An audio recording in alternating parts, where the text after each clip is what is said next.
Pronto!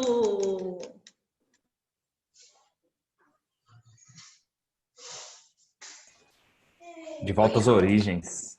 Olha aí como é difícil quebrar paradigma, né? A É, gente critica os velhos que não dá conta de usar a internet, mas olha aí a gente. verdade. É assim, vamos combinar que o aplicativo, né? Agora tá gravando, né? É ótimo! Maravilhoso. Perfeito. Não, também não precisa de falsidade, não. Não acredito que você tá falando pra todo mundo que eu sou falso, Tati. Não. Logo eu. Vamos. Logo Quantas eu. pessoas que tinham lá no outro aplicativo? Eu acho que tinha 17.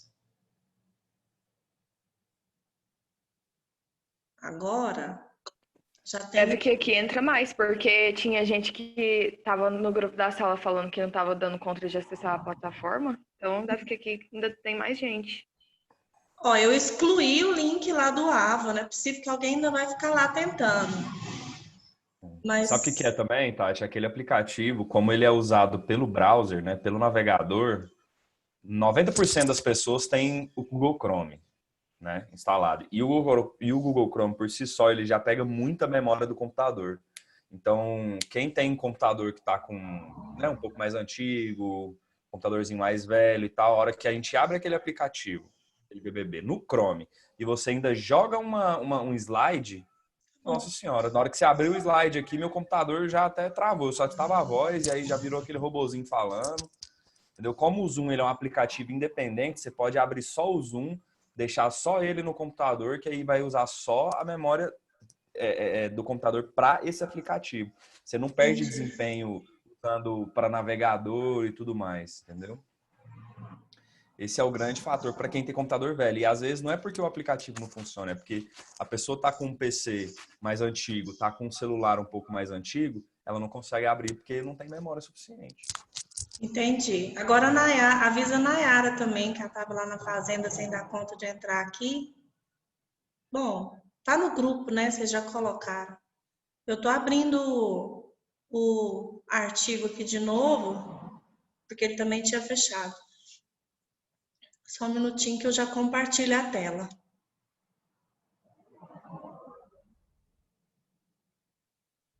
Meu computador. Ah.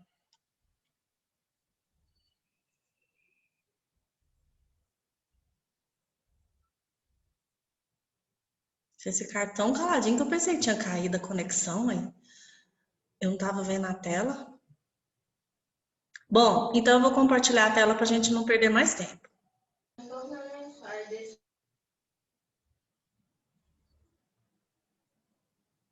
Aí, que legal, muito diferente. Bom, a introdução, eu vou ter que repetir a introdução porque essa aula vai ficar gravada, né? Rapidinho, então, Nath, gente. Oi, aumenta a letra, por favor. eu já ia aumentar, mas tudo bem. Ah, vou repetir o que a gente já tinha falado, mas não vai ficar gravado na outra aula. Esse artigo dá início ao ciclo 3 da nossa disciplina de Psicologia do Trânsito, que nós vamos falar sobre o fator humano dentro peraí, agora eu buguei. Quem é Edneuza? É irmã da Edilane? Porque entrou alguém aqui agora que chama Edneuza. Alguém sabe me dizer quem é Edneuza? Pode Falaram estar no usando chat. outro computador. Porque pode estar usando outro computador, Tati. Fica com o nome da pessoa do Eu nome do sei. computador. Ah, é minha mãe, vou trocar. Mãe de quem? A pessoa fala é minha mãe, eu não sei. Ah, é da Edilane, não acertei. Pronto, tem problema não. Então a gente falou desse resuminho aqui, né, que vai falar, esse artigo vai falar sobre questões que nós já citamos no ciclo 2, como o estresse, o medo de dirigir, a ansiedade, mas uma coisa que nós vamos frisar, que não falamos tanto, é a questão da prepotência. A questão da prepotência, de achar que consegue dirigir melhor, do poder que talvez um veículo pode trazer para uma pessoa. E aí a gente vai começar aqui com as partes que eu marquei, que tinha ficado desaparecido, mas apareceu, graças a Deus. Nós já citamos isso, os artigos que falam sobre uma pesquisa bibliográfica fazem essa introdução sempre, que é o trânsito é considerado um espaço também social, onde as pessoas compartilham. Não é um espaço particular, é um espaço coletivo. Então, existe troca de convivência. Se essa troca não for saudável, ela não vai ser harmoniosa, ela não vai ser satisfatória. E, portanto, isso pode acabar trazendo algumas consequências negativas. Quais consequências negativas são as piores? A Organização Mundial de Saúde já está preocupada faz tempo com o número de acidentes de trânsito, já virou um problema de saúde pública. Por quê? Olha só, em 2006, mais de 18 mil pessoas morreram em acidentes de trânsito. Em 2015, isso aumentou para 37 mil. Então, assim, tá uma maneira assustadora aumentando o número de mortes. A gente fala tanto de Covid-19, a gente fala tanto da pandemia, mas tem alguns problemas de saúde pública que já são antigos e não são colocadas soluções, ou pelo menos algumas ideias de mudança, pelo menos uma sugestão, né? Por que os acidentes acontecem? Pode ser causados, como a gente já estudou, pela estrada, uma condição, um buraco na estrada, um mato, uma visão tampada. Pode ser um problema de estrada? Pode. Pode ser um problema no veículo? Sim, se não cuidar do pneu, mas o veículo não vai para a oficina sozinho, né? Alguém precisa levar. Então, é o motorista que tem que cuidar do veículo também, a revisão constante para evitar acidentes. Mas o fator principal que envolve o número de acidentes fatais é o fator humano. Então, o próximo parágrafo fala que o Brasil é o terceiro lugar entre os países com maior número de mortes causadas por trânsito. Então, a gente fica preocupado e a Organização Mundial de Saúde também tem levantado essa questão. Entre os fatores que levam o Brasil, a essa posição no ranking, né? O Brasil podia tanto estar em outros rankings, mas não. Terceiro lugar em acidente de trânsito fatal. Que legal. O que mais existem? Quais são os fatores que levam o nosso país a estar nessa posição? Excesso de velocidade, condições de veículos e das vias, não usar os equipamentos de segurança, por exemplo, o cinto de segurança. 4, qualidade insatisfatória dos transportes públicos.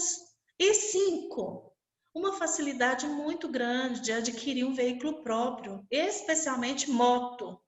Então, isso aumentou muito a frota de veículos no Brasil, num espaço muito curto de tempo, e não teve um investimento tão grande também, na mesma proporção, para estruturar o trânsito, para estruturar as vias, para estruturar a fiscalização e também para aumentar a questão da educação no trânsito. Então, quando a gente vai falar de fator humano, que é a principal intenção de hoje, as razões podem acontecer desde um despreparo, uma inexperiência do condutor, até a sua personalidade. Antes de eu passar adiante, vou fazer uma pergunta para vocês participarem, acordarem e se envolverem aqui no assunto. Quais são as características de uma personalidade que vocês acham que pode afetar um motorista no trânsito? Que tipo de característica de personalidade? O que vocês imaginam quando a gente fala sobre isso? Positivamente ou negativamente? Pode ser os Vai dois. afetar. A gente está falando de acidente, seria negativo, mas pode falar os dois. Acho que a impulsividade, né? Impulsividade. Competitividade. Mas a maior parte das características masculinas, eu vou dizer assim. A maior parte impulsividade, agressividade, Mas eu concordo com competitividade. você que são características eminentemente masculinas, Ah, mas as mulheres não ficam muito atrás, não. Quando é uma questão de personalidade, Josué, a gente sabe que quando fala assim, impulsivo, menino custoso, impulsivo, que sobe nas coisas, que faz arte, a gente pensa em menino. Mas aí, de vez em quando, a gente vê uns memezinhos no Instagram, né? Ah, eu vou ter uma menina porque menina é mais tranquila. Aí aparecem umas meninas dando umas piruetas loucas, assim, umas coisas assim que a gente não imagina. Por que será que a gente não imagina que uma menina faria isso? Isso entra naquele artigo que a gente conversou sobre gênero, que verdade. nós temos essa visão machista de que só homem é impulsivo. E não é isso, não. Isso é uma característica de personalidade que pode aparecer no homem e na mulher. Não, e eu tive um episódio esse tempo atrás, muito parecido. Eu tava andando com uma amiga no carro e ela é completamente louca também dirigindo. Não tem nem fundamento que eu acabei de falar aqui. Só ignora. E outra coisa também, às vezes a pessoa é calma e, como a gente viu aquele desenho do Pateta, a pessoa calma, tranquila, mas quando ela fica de trás do volante, ela se transforma. E isso acontece muito. Olha, gente, eu vou confessar, não tem jeito. Eu tô aqui pensando se eu conto, se eu não conto, mas eu vou confessar. Essa semana passada, eu estava no trânsito e eu dei uma buzinada para uma pessoa e entrei na frente, acelerei para passar na frente. Falei, como que fica atrapalhando a gente andando devagar? Aí eu, ô professora de psicologia do trânsito, a pessoa que está andando ali, ela está andando na velocidade certa, você que está com pressa. Sabe quando a carapuça serve que vem até aqui? Pois é.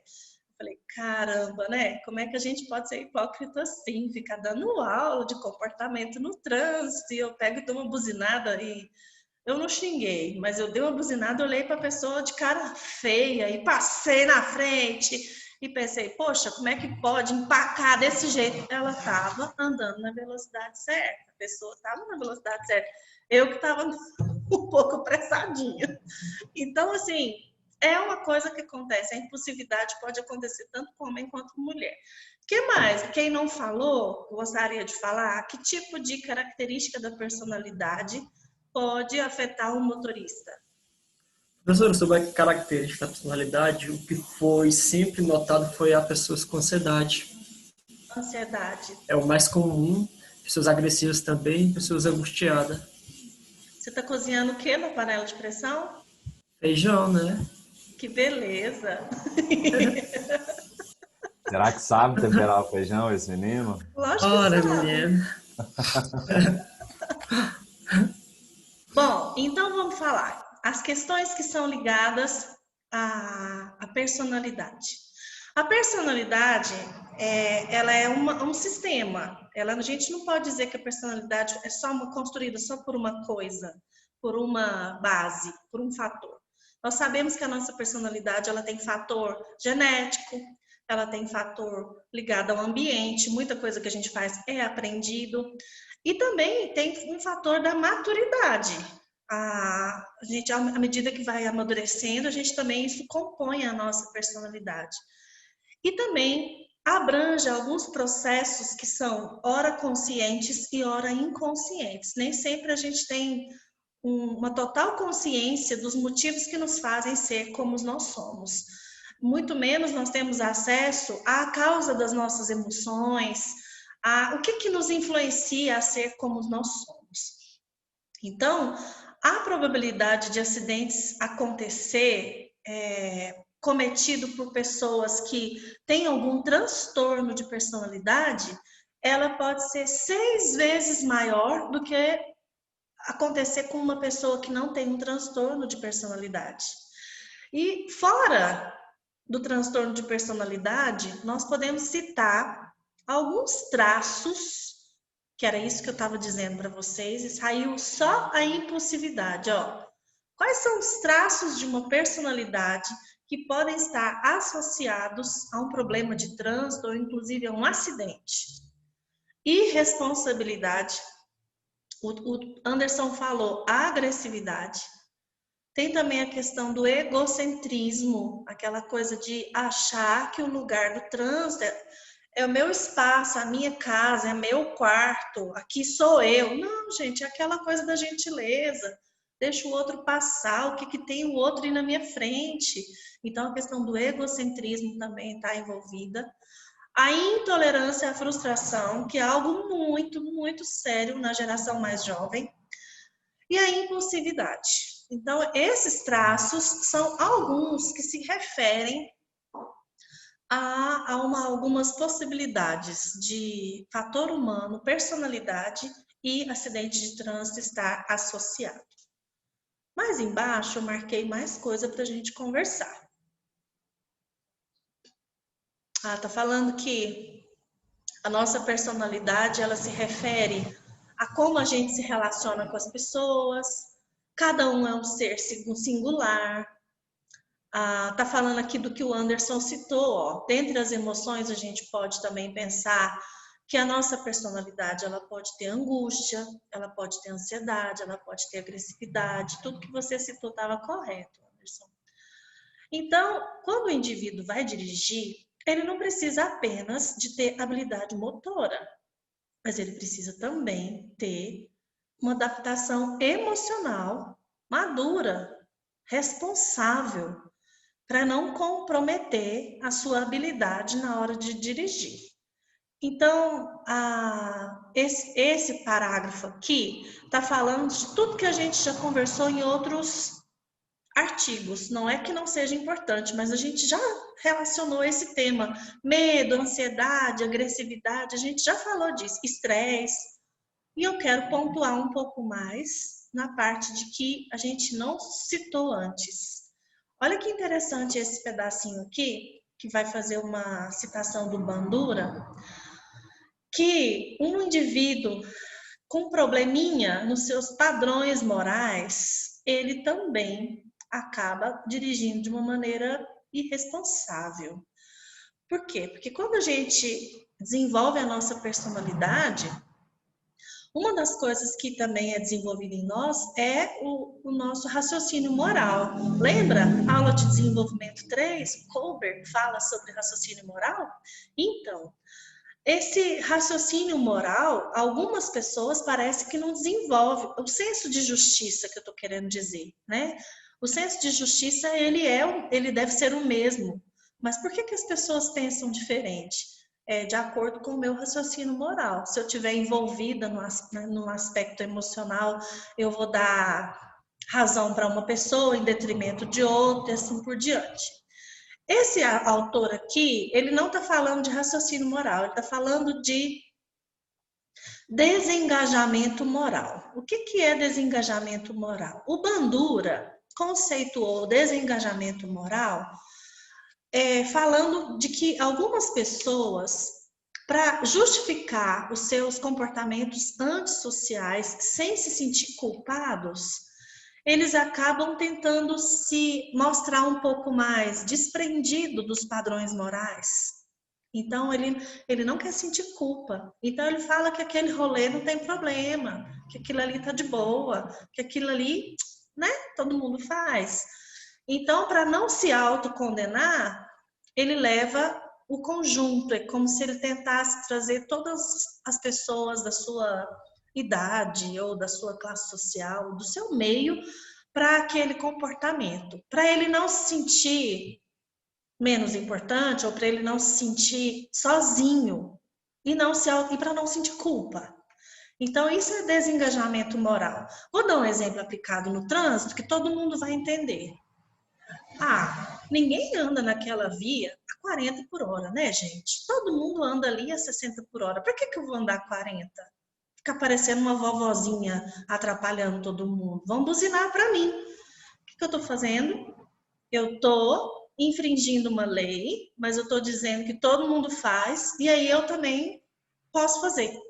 É uma forma de amenizar a culpa e às vezes até de não ter censura. Então, isso seria um exemplo. Avançar o sinal seria um outro exemplo. Ah, todo mundo avança o sinal, porque está com pressa, porque tem algum motivo. Sempre quem avança o sinal vai ter uma justificativa, mas está errado. O sinal existe para obedecer. Tem muita criança, tem muitas pessoas que desde criança têm dificuldade com isso, né? Por quê? Não pode fazer isso. Por quê? Porque eu já falei que não pode. Mas por quê? Aí a mãe dá aquela resposta que todo mundo odeia. Porque sim. Porque eu tô falando. E as pessoas não gostam dessa resposta, na verdade, mas tem muita lei no mundo que não tem exatamente, a gente não precisa entender, a gente precisa simplesmente obedecer. Mas tem muitas pessoas que têm dificuldade em obedecer às leis, né? Vou descer mais um pouquinho. Outro problema constante também na questão que envolve a personalidade e o trânsito seriam os motoristas que acreditam na sua autoeficácia. Aqueles que se acham bambambãs. Essas pessoas apresentam um maior índice de erro no trânsito. Eles acham que eles são tão poderosos, mas eles estão errados, eles estão equivocados. O poder de dirigir, saber dirigir, estar num carro novo, ou num carro grande, ou num carro bonito, ou num carro de marca tal, isso aumenta o ego, infla o ego da pessoa, aumenta o seu status social, isso traz uma sensação de luxo, isso traz uma sensação de poder, e isso traz uma sensação de liberdade equivocada. E aí, nesse sentido, a pessoa acaba cometendo maior índice de erros no trânsito por causa do tipo de carro que ela tem, por causa da sensação de poder que aquele carro, aquele veículo provocou. Vocês estão entendendo? Vocês estão imaginando essa situação do jeito que eu estou explicando para vocês? Sim, principalmente quem tem caminhonete. Um bando de corno. Um bando de quê? Nada não.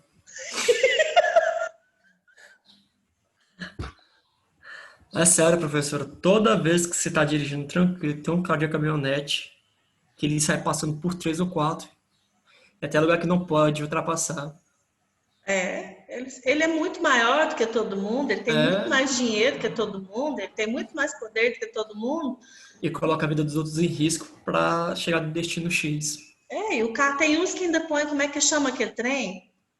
Mata cachorro. Olha o nome do negócio. Você sabe o que eu tô falando? Do mata cachorro? O que é isso? Fica na É um frente. ferro que põe na frente da caminhonete que protege um pouco mais o motor, protege um pouco mais o capô, né? O nome do negócio é mata cachorro, ou seja, aquela ali vai dar uma pancada, a caminhonete não vai nem sentir. Então, realmente, ele vira um tanque de guerra.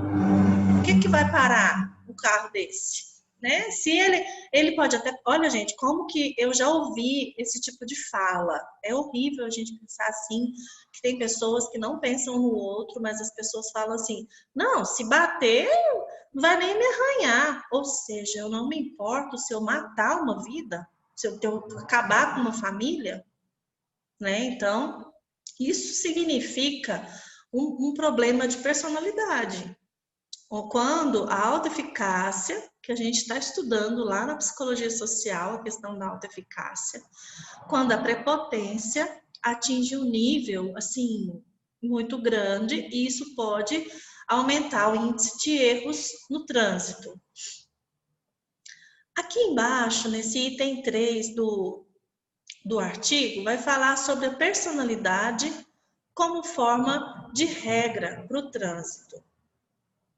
Quando a gente vai fazer a nossa carteira, a gente vai fazer um teste para tirar uma carteira, existem 3 dimensões que deveriam ser avaliadas. Então, a gente faz uma prova teórica para avaliar o nosso conhecimento em relação às regras e leis de trânsito. Então, a gente faz uma prova para isso.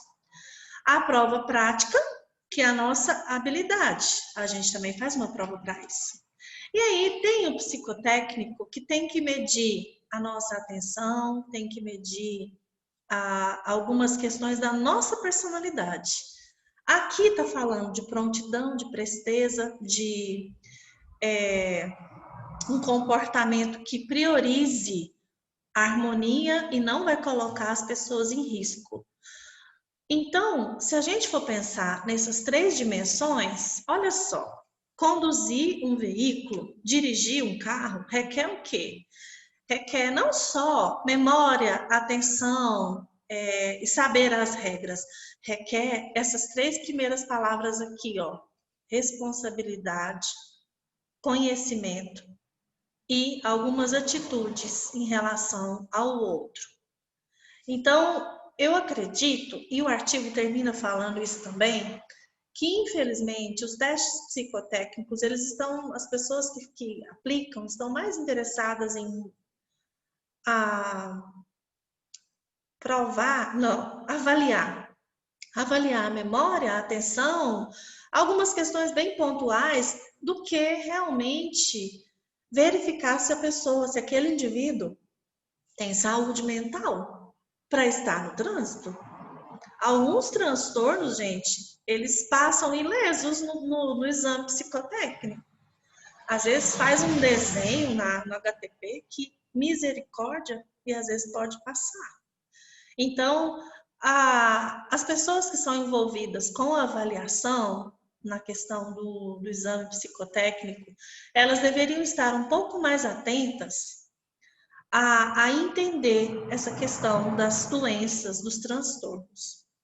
E aqui, nesse parágrafo também, que eu trouxe para a gente discutir, é que a gente estava falando do poder, do luxo, da liberdade e mais. Conduzir um veículo alcançou uma ideia de desejo de dominação.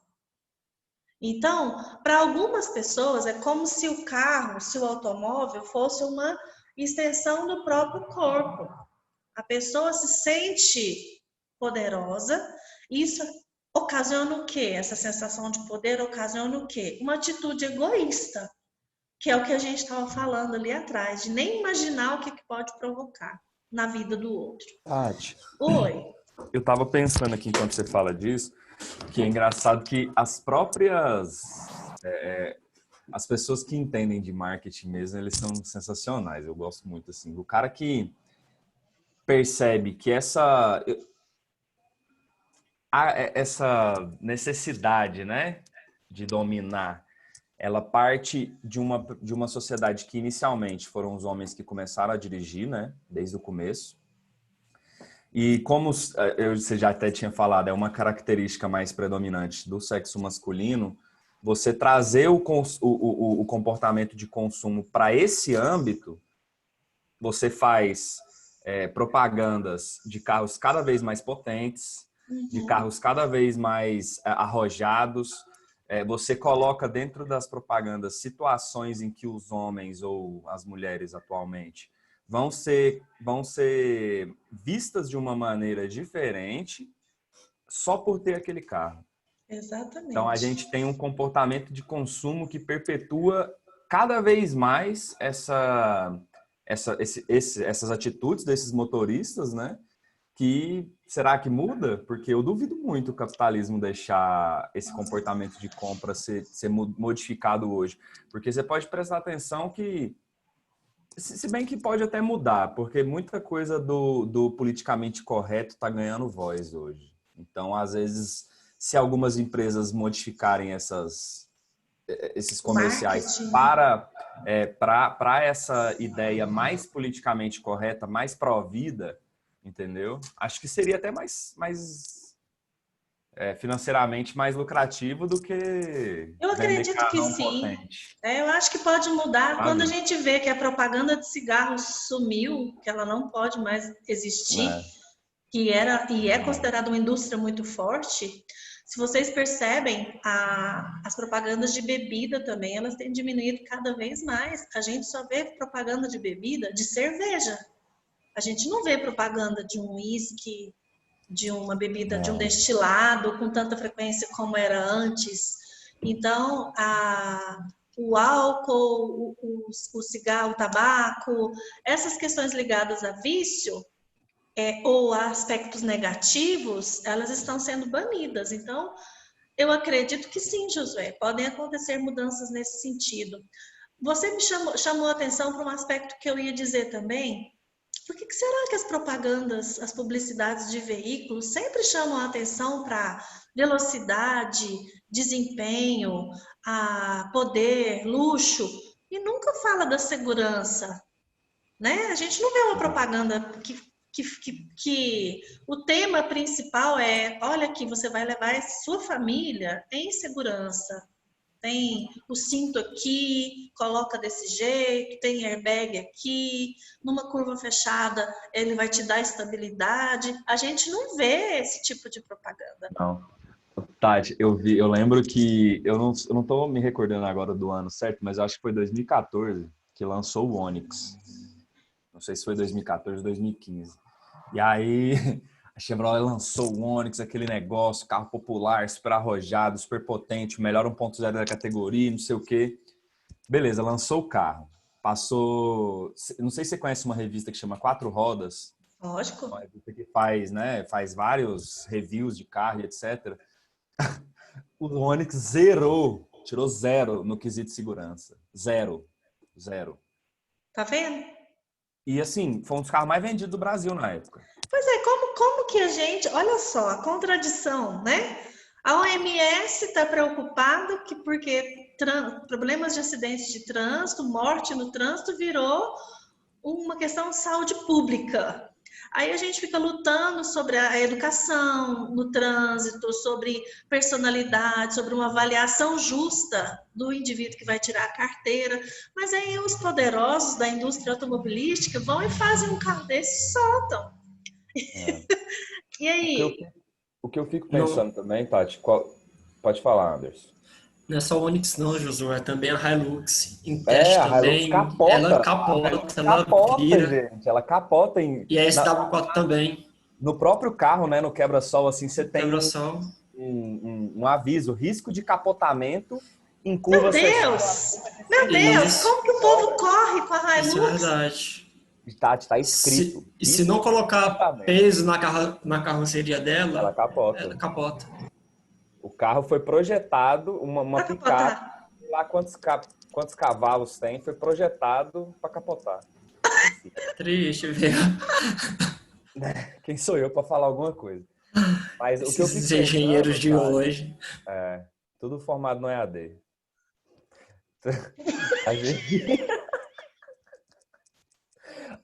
Eu fico pensando, Tati, se esse comportamento ele foi o marketing que produziu isso ou se foi a nossa sociedade que produziu o marketing?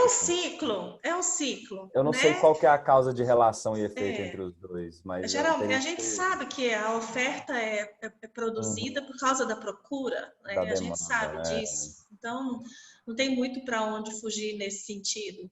A questão do que é oferecido é essa questão sempre do poder, do status, da velocidade, do desempenho e nunca da segurança. Então, a gente percebe que muitas vezes a nossa luta, ela não é uma luta fácil, ela não é uma luta justa, porque a gente fica aqui falando sobre os principais problemas e às vezes a gente se sente um pouco, não é incompetente, mas a gente se sente insuficiente para ganhar essa luta, né? Mas nós não podemos desistir, não. Esse artigo termina falando que a respeito dessa sensação de poder, dessa autoconfiança, ela é preocupante, porque a pessoa que dirige com essa característica, ela põe as regras e as leis aprendidas de uma maneira, ela não põe em prática, né? E acaba recebendo a carteira. E, desse modo, o que esse estudo concluiu? Ele vem destacar o nosso papel, a importância da gente fazer novas pesquisas, novos trabalhos, reafirmando a importância da avaliação psicológica para o indivíduo que vai tirar uma carteira, para se identificar melhor possíveis transtornos de personalidade.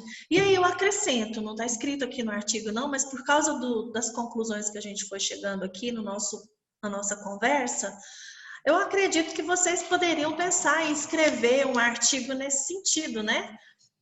Como que o Detran preocupa em relação à educação do trânsito, os psicólogos do trânsito preocupam-se com uma avaliação psicológica detalhada e bem feita, bem elaborada, mas e as indústrias? Qual que seria a parte de uma indústria automobilística? No sentido de trabalhar a segurança, né? A gente fica cobrando do governo uma via bem estruturada, a gente cobra do prefeito porque a cidade está com buraco, a gente cobra do governador ou do Brasil, do poder maior, que as nossas rodovias estão inseguras, é tanto acidente quanto... Mas e aí? Ninguém cobra das indústrias automobilísticas uma questão de segurança na hora de fabricar um carro. Então, daria uma briga interessante, assim, para a gente comprar como psicólogos do trânsito, né?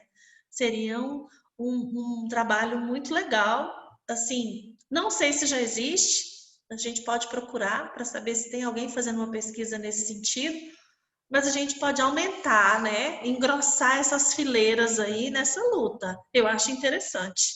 Não se calar. Quando a gente for falar de acidente de trânsito, em qualquer ambiente que tiver, falar, psicólogo do trânsito não faz nada. A gente tenta, mas olha só o que a indústria automobilística faz. Então, é uma luta grande, é tubarão, não é peixe pequeno não, que as pessoas iriam enfrentar. Mas seria uma luta interessante, né? A gente não pode fechar os olhos e dizer assim, não, o problema é só da via, do governo, não. Existem também as indústrias. Mas o que é mais importante da gente pensar no artigo que eu apresentei para vocês hoje é a questão da personalidade. Existem alguns indivíduos que entram no carro ou que compram um carro e, como eu disse, põe o mata-cachorro para arrebentar, para dirigir com mais potência, para dirigir arregaçando tudo que tiver na frente. Eles não estão importando com o que eles estão destruindo, não. Se é gente, se é carro, se é mato, eles estão matando tudo. Então, isso é preocupante. E aí, as características principais de personalidade nesse sentido são pessoas prepotentes, pessoas impulsivas, pessoas agressivas e pessoas egocêntricas. São as principais características de personalidade perigosas no trânsito. E isso existe. O fator humano chamado personalidade e risco de trânsito, de acidente de trânsito, existe. É isso que tem que ficar bem claro a respeito desse artigo que a gente falou hoje. Beleza?